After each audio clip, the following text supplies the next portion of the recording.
일본 치사율 30% 전염병 창궐, 걸린 줄도 모르고 걸리는 공포.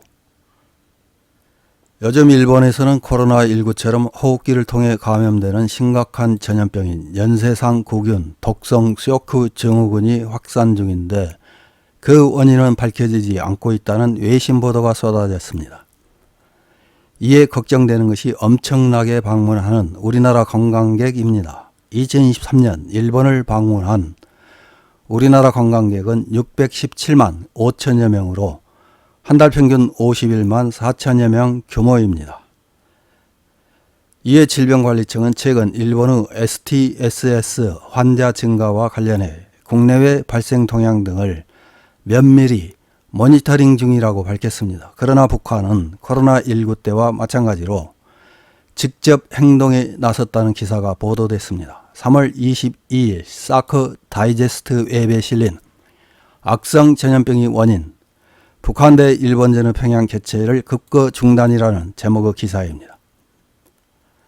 기사에서는 복수 관계자 얘기를 종합하면 북한에서는 일본에서 악성 전염병이 확산되고 있다고 보도했으며 이를 중단 이유로 들고 있는 것 같다. 전염병이란 일본에서 감염 보고수가 늘고 있는 극증형 용혈성 렌사구균 감염증을 지칭한다고 볼 수 있지만 어제 오늘 시작된 얘기는 아니다.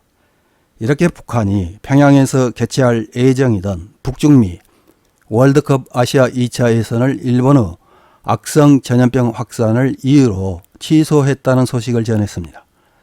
악성 전염병이라는 극증형 용혈성 렌사구균 감염증은 치사율이 30%에 달하는 심각한 감염병이라고 합니다. 외신에서는 일본에서 치명적인 전염병이 기록적 수준으로 퍼지고 있는데 그 원인은 알려져 있지 않다고 보도했습니다. 또 47개 도도부현 중 2개 현을 제외한 모든 지자체에서 이 감염병이 확인되었다고 합니다. 2023년 941건의 사례가 보고되었는데 2024년에는 3월 10일까지 속보치로 474건의 사례가 보고되었다고 보도했습니다. 다음은 극증형 용혈성 렌사구균 감염증에 대해 일본 후생노동성과 국립감염증연구소의 홈페이지에 실린 내용을 중심으로 좀 더 확인해 보겠습니다. 식인 박테리아 극증형 용혈성 렌사구균 감염증은 드물기는 하지만 매우 이중한 세균 감염증이라고 합니다. 감염되면 급속히 저혈압이 되거나 여러 장기가 기능 부전에 빠지고 심지어 죽음에 이를 수도 있습니다. 무서운 것이 높은 치사율입니다. 9,557명을 조사한 미국 조사에서도 치사율은 38%로 나타났습니다.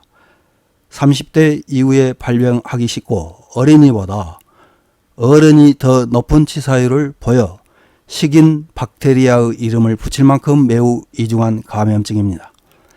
현재 일본에서 감염증 발생 동향 조사에 신고된 A군 용혈성 렌사구균에 의한 극증형 용혈성 렌사구균 감염증은 2023년 344례, 신고시 사망 사례는 97사례입니다.